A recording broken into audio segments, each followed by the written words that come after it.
My friends, let me begin with a truth that will shake the way you see your life. You don't need money to be wealthy. You need understanding.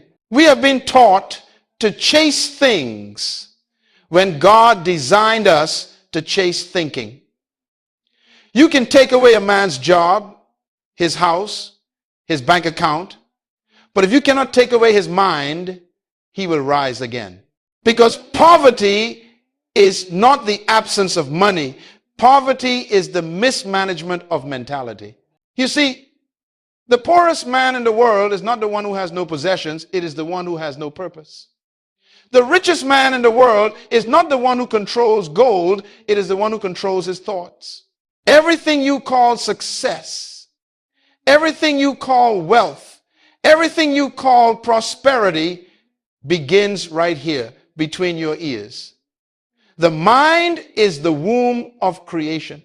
Nothing appears in your hand until it has first been conceived in your head. When you read the book of Genesis, the first thing God gave man was not money, not property, not jewelry. He gave man a mind. He said, let us make man in our image and after our likeness. Image means imagination. Likeness means the capacity to think and to act like the Creator himself. That means your mind is divine territory. When you think right, you rule right. When you think small, you live small. So hear me today. Wealth does not begin in your bank. It begins in your belief. It does not begin in your paycheck. It begins in your perception. It does not begin in your salary. It begins in your sense of stewardship. Most people are broke not because they lack opportunity, but because they've never managed their mentality. They keep praying for God to change their situation, but refuse to let him change their thinking. That's why Jesus never said, be ye transformed by miracles. He said, be ye transformed by the renewing of your mind. If your mind doesn't change, your money won't either. If your thoughts remain small, your results will remain limited. You can only rise to the level of your revelation. I remember growing up in the Bahamas, where I saw people living in poverty, not because they were lazy, but because they were never taught to think differently. Their environment became their education. Their struggle became their standard. They thought poverty was normal, so they never resisted it. Let me tell you, whatever you tolerate, you authorize to stay. You must learn to fire wrong thinking before it bankrupts your destiny. Because your future is not waiting on your finances. Your future is waiting on your focus. The wealth of a man is not in what he holds, but in what he knows. Wealthy people think in terms of systems. Poor people think in terms of survival. The wealthy ask, how can I make it work? The poor ask, can it work for me? One looks for responsibility, the other looks for rescue. That's why God never gave Adam a chair or a table. He gave him trees. Because God never gives you finished things. He gives you raw material and a mind to shape it. He expects you to think. He expects you to imagine. He expects you to create. If you change the way you see the world you see will change. Because life doesn't respond to your complaints. It responds to your consciousness. So today, as we begin this journey together, I want to challenge you to stop asking for money and start asking for mentality. Don't pray for wealth, pray for wisdom. Because when you have understanding, wealth becomes inevitable. That's why I say again, you don't need money to be wealthy. You need understanding. You can lose everything and rebuild it again if your mind is intact. But if your mind is broken, no miracle can make you last. Before we talk about investments, before we talk about business, before we talk about strategy, we must fix the foundation. Because wealth that begins with money will end with money. But wealth that begins with mindset will outlive you today. we are going to learn the 7 money mindset laws that Dr. Myles Munroe lived by, the same laws that the world's most powerful people practice without even realizing their divine origin. These are not financial tricks. These are not get-rich schemes. These are principles, eternal, unchanging, dependable laws of the kingdom. If you can grasp these laws, apply them, and manage them, you will never be broke another day in your life. Not because your wallet is full, but because your wisdom is working. Now, let us begin with law number 1, the law of stewardship. You don't own it, you manage it.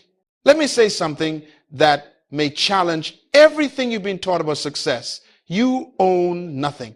Everything you think is yours, your house, your car, your business, your career, even your very breath is simply on loan. You are not an owner, you are a steward.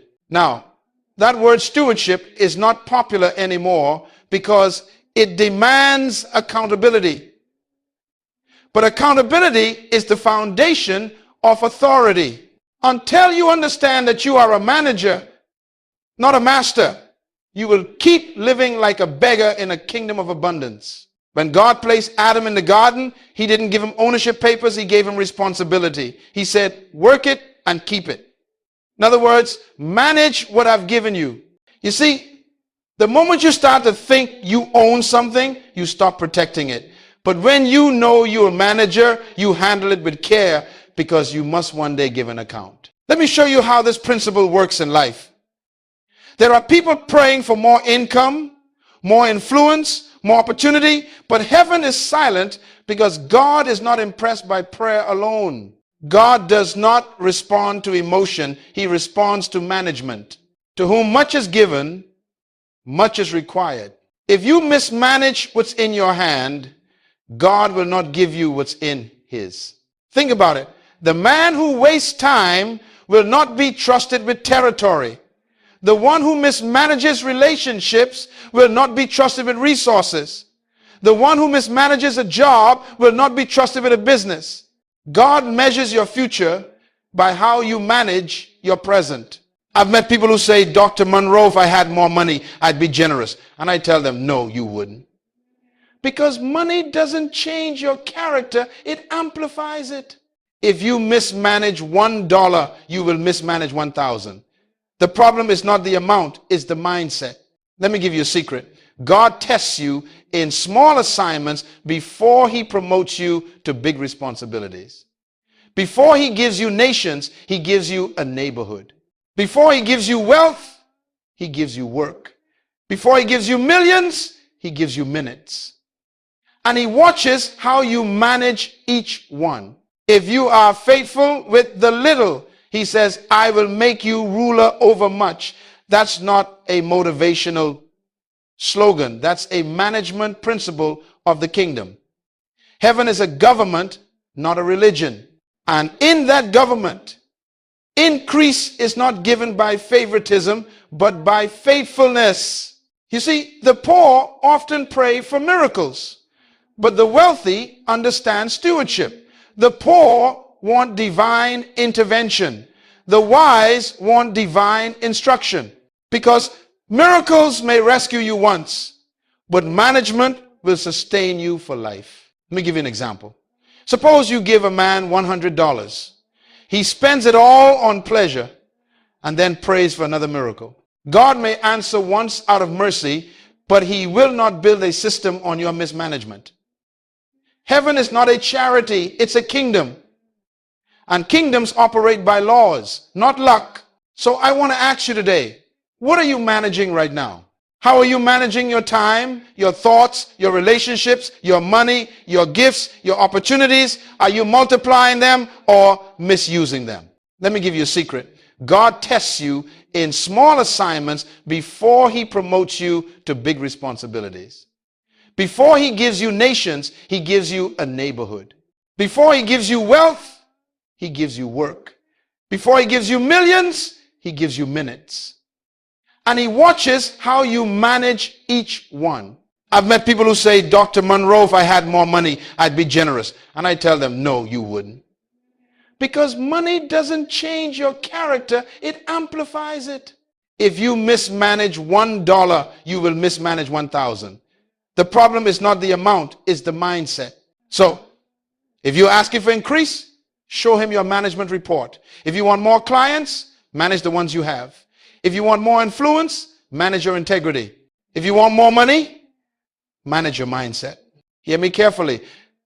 Management is proof of maturity. You don't grow by getting, you grow by managing. And the moment you manage well, God multiplies what's in your care. That's why the first law of wealth is the law of stewardship. Because when you realize you are not the source, you stop being afraid of running out. When you realize everything you have belongs to God, you no longer cling to things, you command them. Let me give you an example. Suppose you give a man $100. He spends it all on pleasure and then prays for another miracle. God may answer once out of mercy, but he will not build a system on your mismanagement. Heaven is not a charity, it's a kingdom. And kingdoms operate by laws, not luck. Because here's the truth. Whatever you fail to manage, you will eventually lose. Adam mismanaged the garden. He lost it. Samson mismanaged his strength. He lost it. Saul mismanaged his position. He lost it. The principle has never changed. God will never maintain what you mismanage. People who chase money will always be slaves to those who chase meaning. Because money will always find its way to the place where purpose is working. I have said many times, and I will say again, your job is not your source, it is your resource. God is your source. The moment you mistake your paycheck for your provider, you become a prisoner of wages. But when you understand that your work is the channel through which your purpose serves humanity, then even your business becomes ministry. When you read the stories of Jesus, he never chased people, people chased him. Why? Because he offered value. Blind men came to him because he had sight to give. Hungry men came to him because he had bread to multiply. Confused leaders came to him because he had wisdom to share. Value attracts. If you stop adding value, you stop attracting increase. You don't pursue success, you become so valuable that success cannot ignore you. Let me tell you something I learned early in life.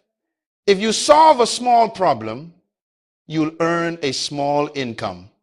If you solve a big problem, you'll earn a big income. Your financial level is determined by the size of the problem you are willing to solve. Poor people want escape. Wealthy people want exposure to bigger problems. Because every problem is a door to promotion. There was a woman I once counseled who complained that she hated her job. She said, Dr. Munroe, I've been doing this for 10 years and nothing changes. I asked her one question, have you improved your value in 10 years? She looked at me in silence. You see, time doesn't change anything, value does. You can stay 10 years in one place and never grow if you never increase your contribution. When you read the stories of Jesus, he never chased people, people chased him. Why? Because he offered value. Blind men came to him because he had sight to give. Hungry men came to him because he had bread to multiply. Confused leaders came to him because he had wisdom to share. Value attracts. Every human being here has a deposit of value, a unique solution you were born to deliver. Inside of you is an idea, a talent, a perspective that the earth is waiting for. But it will never manifest until you stop working for survival and start working for significance. Ask yourself, what problem was I born to solve? Because wealth is the reward of usefulness. The world does not pay you for effort, it pays you for impact. You are not rewarded for activity, you are rewarded for productivity. If you want to change your financial level, stop increasing your hours and start increasing your value. Stop working harder, start working smarter. Hard work without purpose only produces sweat, not success. Purpose turns labor into legacy. Now, let me give you a key principle. Purpose produces value. Value attracts resources. Resources sustain vision. That is the divine chain of prosperity. You cannot skip steps. When you produce value, money comes as a servant. But when you chase money without purpose, it becomes your master. So I challenge you today, don't run after riches, run after relevance. Don't pray to be famous, pray to be fruitful. Because fame fades, but fruit remains. If you want to attract wealth, become the kind of person that wealth needs. When you improve yourself, opportunities start to recognize your face. When you multiply your skill, doors start to open that no man can shut. I have traveled to many nations, and I have met kings, presidents, and billionaires. Do you know what they all have in common? They understand value. They pay any price for ideas that solve problems. And do you know what separates them from the average man? The average man sells his time. The wealthy sell their wisdom. Let me make it plain. Your value is not in your title, it's in your transformation. If your presence doesn't change something, your absence will not be noticed. Make your life an answer, not a question. Make your work a contribution, not a complaint. The law of value creation is simple but powerful. When you find your purpose, perfect your gift, and serve it to the world, prosperity will come looking for you. Stop chasing money. Start chasing mastery. Stop counting followers. Start counting impact. Stop asking, who will pay me? Start asking, who can I help? When you live like that, money will follow you like a shadow that cannot be separated from your light. Hear me carefully, my friend. God never gives you what you pray for. He gives you what you can manage. Prayer does not attract prosperity. Management does. Because God is not moved by your emotions. He is moved by your effectiveness. Every person in this room has something right now that heaven is watching. And the question God is asking is not, what do you want next? But what have you done with what you already have? You see, increase is not a miracle. Increase is a law. It is the inevitable outcome of management. When you handle what you have with excellence, multiplication becomes automatic. Let me take you to the parable of the talents. The master gave one servant 5, another 2, and another 1. He didn't tell them what to do with it. He simply watched. The man with 5 doubled it. The one with 2 doubled it. The one with 1 buried it. When the master returned, he didn't praise prayer. He didn't reward potential. He celebrated productivity. Listen to what he said. Well done, good and faithful servant. You have been faithful over little. I will make you ruler over much. That's the law of multiplication in operation. God only gives more to the one who manages well. Now look at what happened to the man who buried his talent. He lost even the little he had. Why? Because whatever you refuse to multiply, you eventually lose. If you don't grow it, you forfeit it. If you don't use it, you lose it. I have seen many people pray for God to enlarge their territory when they haven't even organized their tent. They want more income but can't manage an allowance. They want to lead hundreds but can't serve one faithfully.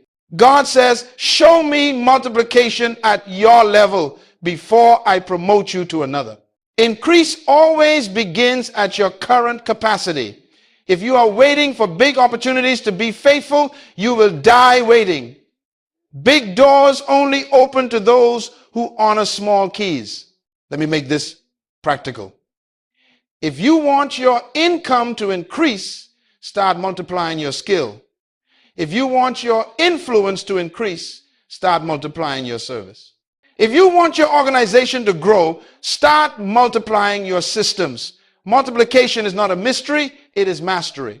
Everything in the kingdom multiplies by design. God commanded it from the beginning, be fruitful and multiply. That's not just about having children, it's about producing results. It means whatever I give you, don't keep it the same. Expand it, refine it, increase it, improve it, reproduce it. I remember once talking to a young entrepreneur who told me, Dr. Munroe, business is slow. I'm waiting for the economy to change. I told him, son, the economy doesn't make you, you make the economy. You cannot wait for the environment to multiply your vision. You must multiply in the midst of it. Productivity is not seasonal. It's spiritual. The wealthy understand this law instinctively. They look at what's in their hand and ask, how can I multiply it? Poor thinking says, I only have one. Wealthy thinking says, I can turn this one into many. The same sun that hardens clay melts ice. The difference is composition. The same crisis that crushes one man promotes another. The difference is mindset. A strong mind turns adversity into opportunity. A weak mind turns opportunity into excuses. You are not waiting on heaven. Heaven is waiting on your multiplication report. God will never invest in a poor manager. He multiplies only what is already multiplying. That's why the man with 5 received the one from the unfaithful servant, because productivity attracts promotion. Hear me. The reward of faithfulness is not congratulations, it's responsibility. When you manage one thing well, God doesn't say rest, he says rule. When you multiply in one area, he gives you dominion in another. That's why some people keep rising. They are faithful in every season. The reason some never grow is because they despise the little. They are waiting for one day, but multiplication begins today. Take your skill and develop it. Take your time and schedule it. Take your money and budget it. Take your idea and plan it. That's how increase begins. Remember this. Multiplication is not God's job. It's your responsibility. He provides seed. You produce strategy. He provides opportunity. You provide order. He provides gifts. You provide growth. If you do not manage what's small, you disqualify yourself from what's great. If you are faithful with the little, he will make you ruler over much. That's not poetry, that's policy. It's how the kingdom operates. So stop asking for more. Start multiplying what you already have. Take inventory of your life and ask, what have I buried? Because the talent buried in fear is the potential buried in poverty. Dig it up, invest it, work it, and watch it multiply. Let me close this law with a truth that can change your entire destiny. God doesn't bless what you wish for. He blesses what you work for. Faith without management is fantasy. But when faith meets responsibility, miracles become measurable. My friend, if you understand this next law, it will change how you live every single day. The poorest man is not the one without money. It is the one who wastes the most time. Money lost can be regained. Opportunities missed can sometimes return. But time is life in disguise. When you waste time, you are not wasting minutes. You are wasting life itself. You are living your life in the currency of time. Every day you are spending pieces of yourself you will never get back. That's why the wise do not say, I don't have time. They say, I have not prioritized it, because time is never lacking, only focus is. God gives everyone the same capital, 24 hours a day. The difference between rich and poor, successful and unsuccessful, fulfilled and frustrated, is not opportunity, it's how they invest those 24 hours. Let me tell you something important. Time is the seed of wealth. If you manage it right, it multiplies into resources. If you waste it, it decays into regret. The Bible says, redeem the time, because the days are evil. Why? Because evil doesn't always appear as sin. Sometimes evil appears as distraction. The devil doesn't have to destroy you if he can just delay you. So, How do you manage your time capital? The wealthy don't spend time, they allocate it. They see time as an investment, not an interval. They treat hours like money in a bank account. Every decision is a withdrawal or a deposit. Let me give you a principle that changed my life. Until you learn to manage time, you will mismanage purpose. Purpose requires schedule. Vision requires discipline. Dreams require deadlines. A dream without time management becomes a daydream. When God wanted to create order, he didn't start with light or water. He started with time. The first gift he gave creation was the cycle of day and night to establish rhythm, because time brings structure and structure brings stewardship. Let me say it again. You don't need more time. You need more order. I meet people everywhere who tell me, Dr. Munroe, I'm so busy. And I tell them, busyness is not productivity. You can be active and still be unproductive. The ant is small but efficient because every movement serves the colony's purpose. Efficiency is not about doing many things. It's about doing the right things at the right time for the right reasons. Now, listen closely. You can never manage life. You can only manage the time life gives you. When you waste time, you delay destiny. When you delay destiny, you deny generations waiting for your contribution. Some people are not just late to appointments, they are late to life. The rich understand this law deeply. They do not trade hours for dollars forever. They invest hours into systems that multiply even when they sleep. They delegate, they automate, they prioritize. Why? Because time is too expensive to be spent on things that don't multiply. The poor trade time for survival. The rich trade time for strategy. The wealthy trade time for legacy. Which one are you? Let me give you something practical.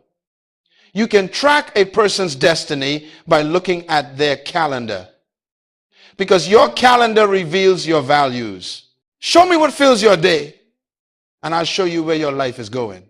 If your schedule is full of entertainment but empty of education, full of activity but empty of purpose, then your future is being consumed by your present pleasure.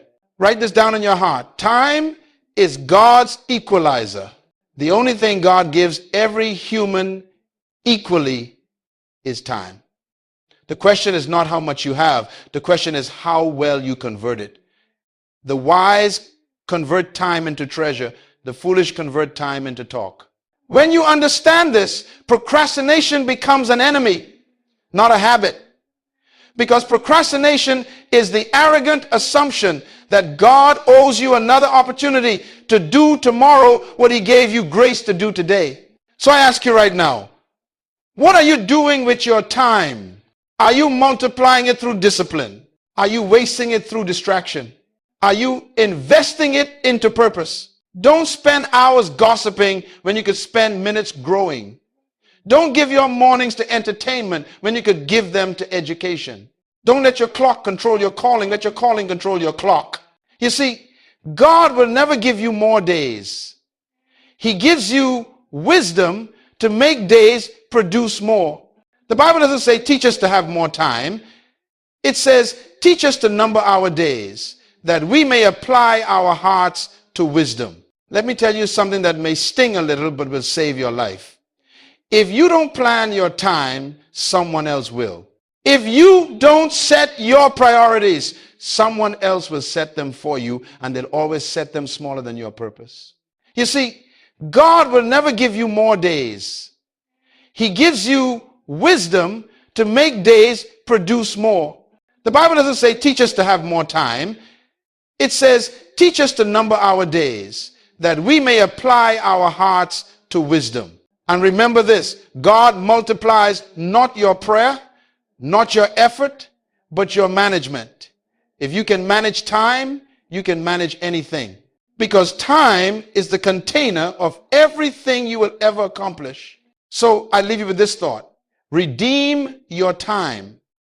Exchange wasted hours for wise habits. Exchange entertainment for education. Exchange excuses for execution. Because every day you live is one day less to fulfill your purpose. Don't die busy, die effective, my friend. Let me begin this section with a truth that separates the great from the average. Wealth is never created by desire. It is created by discipline. Desire dreams of success, but discipline delivers it. You cannot build wealth with wishes. You build it with ways, habits, structure, restraint, and consistency. Discipline is the bridge between your potential and your prosperity. You see, everyone wants the fruit of success, but few want to nurture the root of success. Everyone wants harvest, but not everyone wants to sow. And the greatest enemy of wealth is not poverty, it is impatience. Write this down in your heart. Discipline is the currency of destiny. You pay the price of self-control today so that you can enjoy the profit of freedom tomorrow. I've met many people who tell me, Dr. Munroe, I want to be wealthy like those great business leaders. And I tell them, no, you don't. You want their results, but not their routines. Because you cannot inherit the crown if you despise the cross that carried it. Discipline is doing what is right even when you don't feel like it. It is saying no to your impulses so you can say yes to your purpose. The undisciplined mind is like a leaking vessel.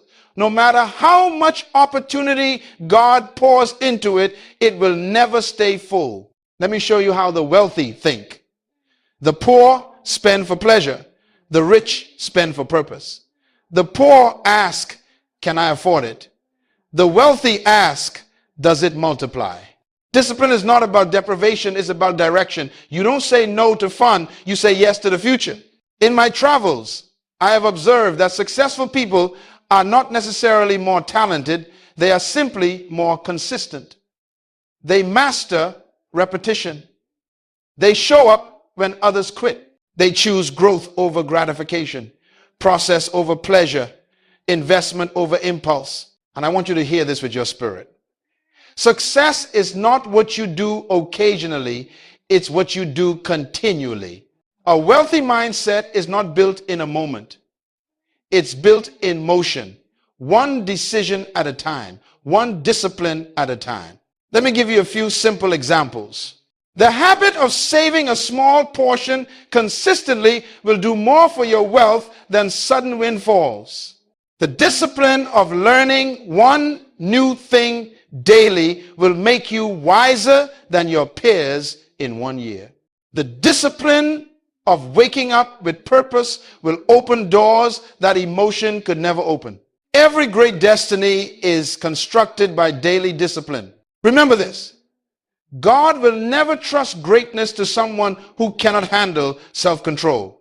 Adam lost dominion not because of lack of power, but because of lack of restraint. Esau lost his birthright not because of lack of blessing, but because he traded the eternal for the immediate. That is the tragedy of impatience. The spirit of poverty is not just financial, it's emotional. It's the inability to delay gratification. It's the addiction to now. Poverty says, I want it now.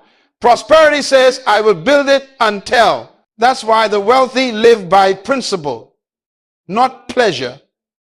They understand that true wealth is not measured by what you buy, but by what you resist. It's not how much you can afford, but how much you can postpone. Listen. You cannot build the future you keep consuming today. The seed you eat cannot become the tree you need. Every dollar you save is a soldier working for your future. Every hour you discipline is a deposit in your destiny account. When you delay gratification, you are not losing pleasure, you are multiplying it. You are trading the temporary for the timeless. The moment you master delay, you master destiny. I learned early in life that God blesses order before overflow. He will not fill a vessel that cannot handle pressure. Discipline is proof that you are ready for more. When God sees that you can say no to yourself, he knows he can trust you with others. Let me tell you something practical. If you want to build wealth, control your consumption. Don't buy to impress, buy to invest. I learned early in life that God blesses order before overflow. He will not fill a vessel that cannot handle pressure. Discipline is proof that you are ready for more. When God sees that you can say no to yourself, he knows he can trust you with others. Let me tell you something practical.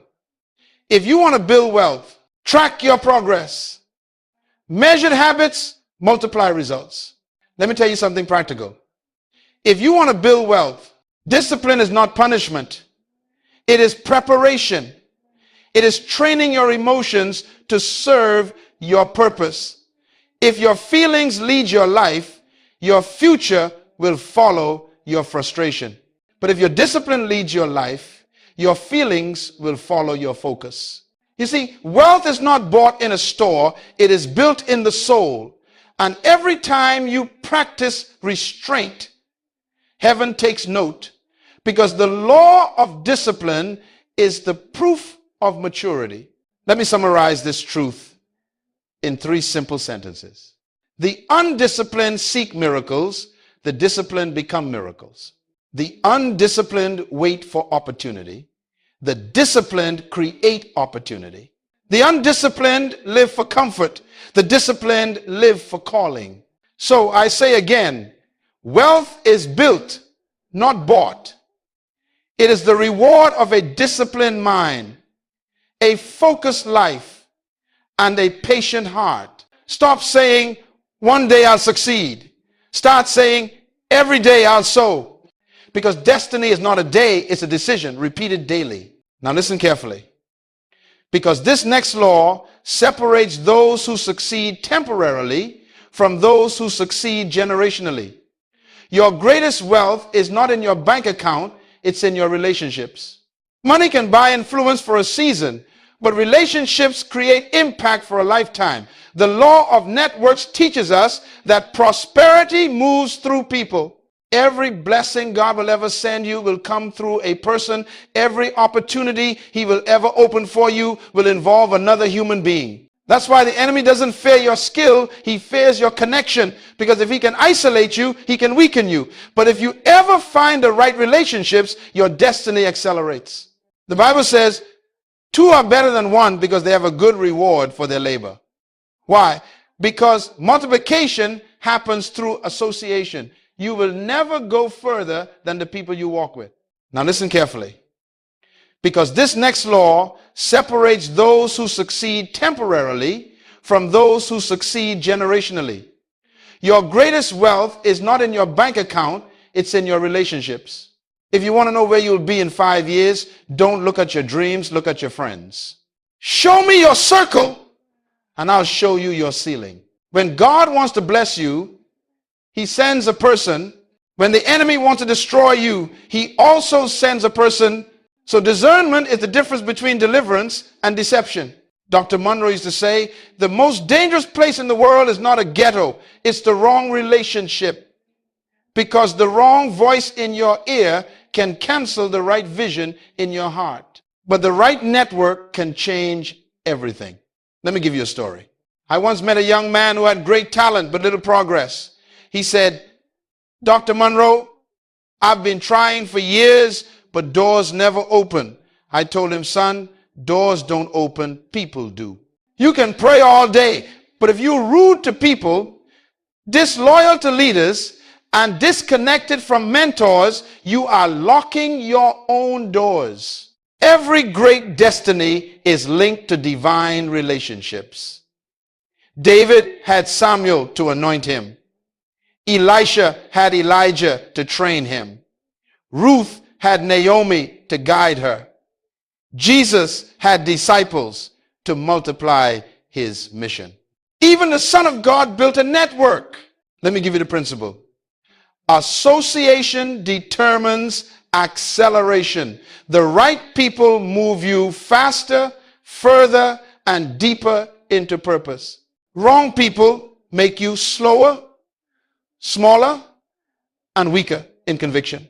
If you keep company with dreamers, you will dream. If you keep company with doubters, you will decay.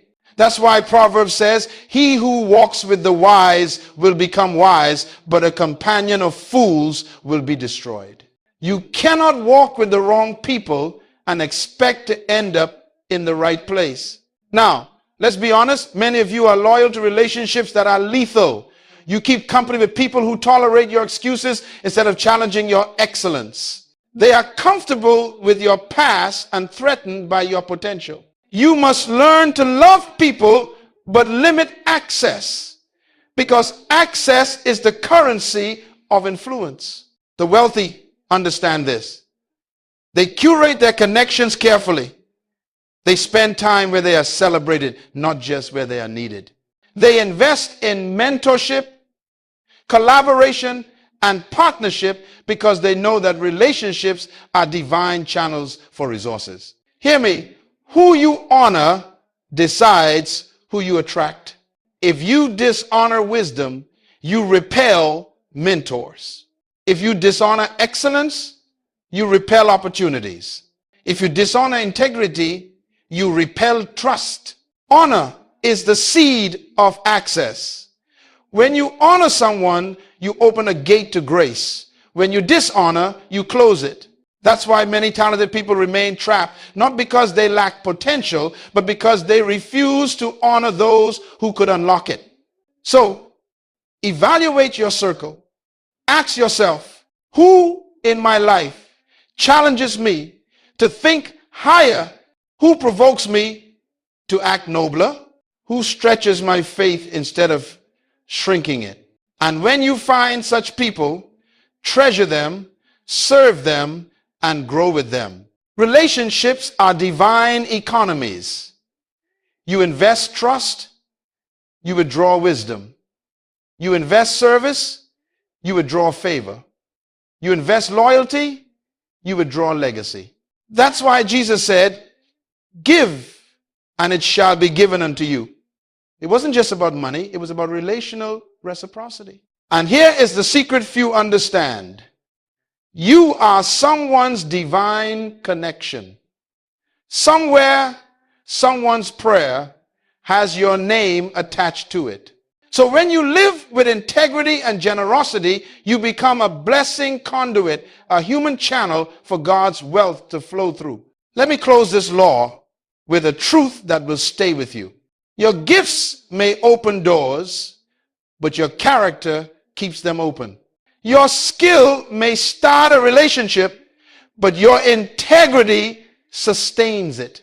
Your vision may attract people, but your humility multiplies them. The law of networks is simple.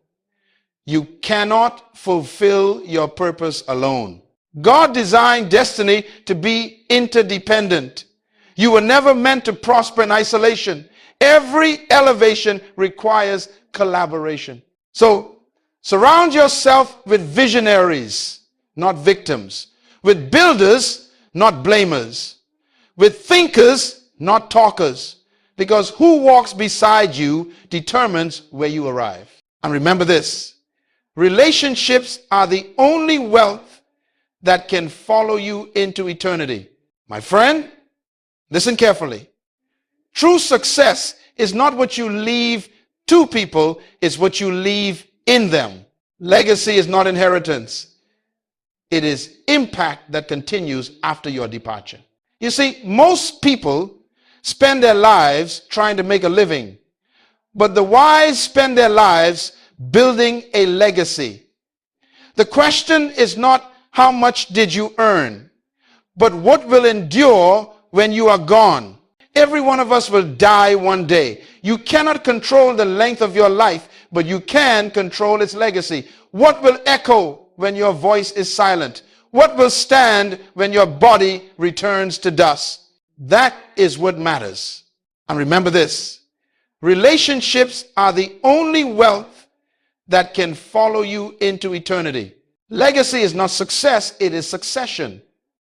It means what you have built continues to function without you. It means your values, your vision, your voice still guide others when you are no longer here to speak. That's why I always told my students and leaders, if your presence is required for something to succeed, you haven't built it right. If everything stops when you stop, that's not success, that's dependency. But when you build systems, train successes, and deposit principles, your work keeps producing even while you rest. You were not born just to make a living, you were born to make a difference. The greatest tragedy in life is not death, it is living without leaving something worth dying for. Let me tell you something powerful. The rich leave money, the great leave meaning. Money can build monuments, but meaning builds movements. Money can fade with inflation, but meaning compounds through generations. Dr. Munroe often said, die empty. Don't go to the grave with your books unwritten, your ideas unspoken, your gifts undeveloped, your potential uninvested. The cemetery is the wealthiest place on earth, full of unrealized dreams and silent inventions. Make a decision today that yours will not be one of them. When I study the lives of men and women who transformed history, I find a common thread. They all thought generationally. They built beyond their lifetime. They didn't just ask, what will I gain? They asked, what will remain? Moses left Joshua. Elijah left Elisha. Jesus left disciples. Paul left Timothy. Legacy is not automatic. It's intentional. You must plan it, build it, and pass it. You see, legacy begins when you stop thinking like a consumer and start thinking like a creator. Consumers take from the world, creators leave something behind. Consumers spend time, creators invest it. Consumers die and are forgotten. Creators die and live through what they left. Let me give you 3 pillars of legacy. Principles. Leave timeless truths that others can live by. Laws that don't expire with your generation. Your words can become blueprints for future builders. People. Mentor someone. Pour yourself into others. Leadership without succession is failure. If what you know dies with you, you have buried your wealth instead of planting it. Purpose. Ensure that everything you build aligns with God's intention for your life. Purpose is the only foundation strong enough to carry legacy. When you live with purpose, you build things that serve beyond you. You will design businesses that empower communities. You will raise children who walk in wisdom. You will start movements that shape nations. Because legacy is not memory, it is multiplication. Let me tell you this truth plainly. Wealth without legacy is vanity. If all you leave behind is property, you have failed your generation. But if you leave behind principles, systems, institutions, and people who carry your vision forward, then you have truly succeeded. That is why God measures greatness not by duration, but by duplication. You are not great because you lived long. You are great because your life keeps living through others. So, begin today. Write your knowledge down. Mentor someone. Create structures that don't depend on you. Deposit your wisdom in others before time withdraws you from this earth. The law of legacy says whatever you do for yourself dies with you, but what you do for others lives beyond you. You are not meant to vanish. You are meant to multiply. Make your life a seed that keeps producing fruit even when the planter is gone. When my time came to leave this world, I wanted no one to say Dr. Munroe is gone. I wanted them to say Dr. Munroe still speaks through us. That is legacy. So, my question to you is this. What will the next generation thank you for? Will they inherit your assets or your assignment? Will they enjoy your comfort or carry your conviction? Because the greatest inheritance is not what you leave in their hands, it's what you leave in their hearts. So live every day building something that will outlive your name. Let your children rise up and say, because of you, I see further. Let your mentees say, because of you, I think higher. Let your generation say, because of you, we dared to dream. Then, and only then, can you say with confidence, I have fought the good fight. I have finished my course. I have kept the faith. That, my friend, is legacy wealth that outlives you. Now listen closely, because this law will challenge everything the world taught you about money. The more you give, the richer you become. That is not a slogan. That is a spiritual principle. It is the paradox of true prosperity. The world says, keep everything and you will have more. But the kingdom says, release what you have and I will multiply it. The world teaches accumulation. God teaches circulation. Why? Because giving is proof that money does not own you. Greed says, hold tight. Faith says, let go. One ends in scarcity, the other ends in supply. Let me make this plain. Money is like blood, it must flow to stay alive. The moment it stops moving, it begins to die. The river that refuses to give becomes a swamp, but the river that keeps flowing feeds nations. That's why generosity is not loss, it is investment. Every time you give, you plant a seed in the soil of eternity, and God himself becomes your return on investment. The Bible says, give and it shall be given unto you, good measure, pressed down, shaken together, and running over. When you give, you don't subtract, you multiply. Because giving unlocks the law of divine reciprocity. You cannot outgive the source of all things. Now, understand this. Generosity is not measured by amount. It is measured by attitude. God is not impressed by your figure. He is moved by your faith. When Jesus watched people give, he celebrated a widow who offered 2 coins.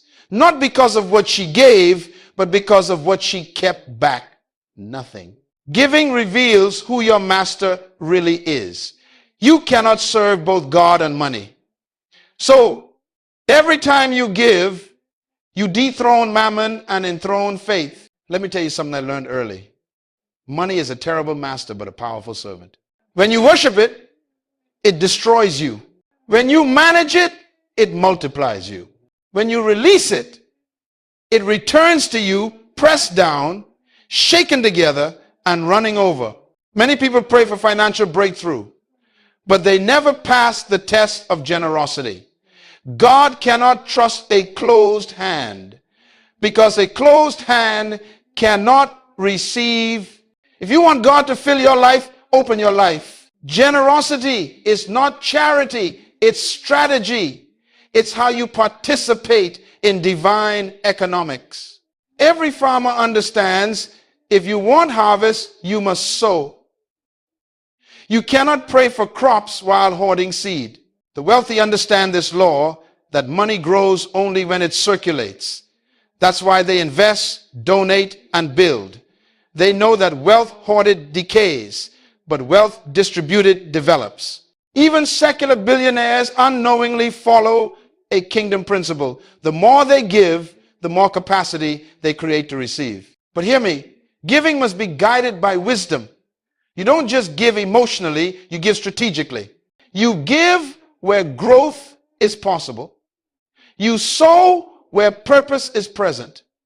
You invest in people and projects that align with your assignment. Because where you sow determines what you grow. Generosity also frees the heart from fear. The spirit of fear says, if I give, I'll have less. But faith says, if I give, God will give back better. Giving is an act of trust, a declaration that you believe the source is greater than the supply. When you understand this, You no longer ask, how much can I keep, but how much can I contribute? You stop thinking like a consumer and start thinking like a channel, because the purpose of wealth is not luxury, it is leverage. You are blessed to be a blessing. You are resourced to become a resource. You are enriched so you can empower. If what you have doesn't bless others, it will soon burden you. I remember once teaching this principle to a group of young leaders. One of them asked me, Dr. Munroe, what if I give and don't receive back? I said, son, if you gave to get, you never gave, you traded. Giving is not a transaction, it's a transformation. You give not because you expect return from man, but because you trust the return from God. Generosity is also the test of maturity. When you grow in wealth but shrink in compassion, you are poor again, because real prosperity is measured not by how much you gather, but by how much you release. That's why the Bible says it is more blessed to give than to receive, because giving puts you in the position of the Creator. God so loved the world that he gave. When you give, you act like your Father. You reflect his nature. You multiply his heart on earth. And here is the paradox you must never forget. What you release leaves your hand, but not your life. It goes into your future, multiplies, and returns to you in a form you never imagined. So I ask you today, what are you doing with what you have? Are you hoarding it in fear or sowing it in faith? Are you trying to keep what God called you to release? Because what you refuse to let go cannot grow. Open your hand, open your heart, and open your life. Make generosity your lifestyle, not your event. Give of your time, your wisdom, your service, your resources. Because the more you give, the richer you truly become. And remember, you will never go broke by giving, only by keeping what should have been planted. That is the law of divine wealth. Generosity is the gateway to multiplication. My friend, you've now heard the laws that govern true wealth, not worldly riches that fade, but kingdom wealth that endures. And I want to leave you with this one powerful truth. The purpose of wealth is not indulgence, it is influence. You were never created to chase money, you were created to master it. You were never designed to serve possessions, you were designed to steward purpose. The tragedy of our generation is not poverty, it is misplaced purpose. Too many people are rich in things but poor in meaning. They have money but no mission, income but no insight, possessions but no purpose. And when you don't know the purpose of a thing, you will always abuse it. Money is a tool of the kingdom. It is not the goal, it is the vehicle. God gives you resources not to make you comfortable, but to make you capable. He blesses you so that you can build. He prospers you so that you can participate in his purposes on earth. You must become a kingdom economist, someone who understands that resources are spiritual responsibilities. Every dollar is a decision. Every opportunity is an assignment. Every increase is a test. The question is not what do I have, but what will I do with what I have?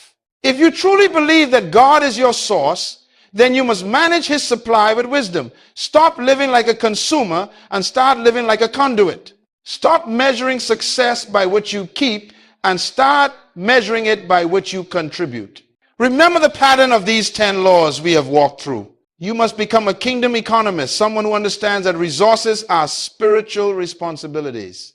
Every dollar is a decision. Every opportunity is an assignment. Every increase is a test. Value creation taught you that money chases purpose, not people. Multiplication showed you that increase is the reward of management. Time capital reminded you that your life is measured by how you invest your hours. Discipline warned you that wealth is built, not bought. Networks revealed that relationships are the real currency of destiny. Legacy showed you that wealth must outlive you. Generosity unveiled that giving is the seed of multiplication. Now, all these laws lead to one conclusion. You were born to govern resources on God's behalf. You are not a beggar, you are a builder. You are not a slave to circumstance, you are a steward of creation. The kingdom of God needs economists, men and women, who understand the divine flow of wealth from God to man through purpose into generations. You are that person. You are that vessel. You are that steward. So I challenge you. Take responsibility for the resources in your hand. Take ownership of your thinking. Take dominion over your habits. Stop blaming systems and start building structures. Stop praying for miracles while mismanaging what you already have. Because God does not bless wishes, He blesses wisdom. He does not reward emotion, He rewards management. He does not promote potential, He promotes proof. The time has come for a new generation of kingdom-minded people who can handle abundance without arrogance, who can carry wealth without worshiping it, who can lead industries without losing integrity. You were born for that. You were designed to multiply, not to maintain. You were destined to distribute, not just to display. You were chosen to influence, not just to increase. Let me leave you with this declaration. From this day forward, I take dominion over my mind and my money. I will think like a steward, act like a builder, and live like a legacy. I will use wealth to serve purpose and purpose to sustain wealth. I will not chase riches. I will create value. I will not fear lack. I will manage abundance. I will become a kingdom economist. That is your calling. That is your covenant. That is your destiny. So go forth, build businesses that serve people, lead teams that transform culture, create systems that bless generations, and use your prosperity to extend God's principles on earth. Because when the righteous prosper, the city rejoices. When stewards rise, nations are lifted. When you live by these laws, you don't just make a living, you manifest the kingdom. My prayer for you is simple. May wisdom guide your management. May discipline guard your decisions. May generosity govern your increase. And may legacy follow your name. Now go and be fruitful, multiply, and rule as a true kingdom economist.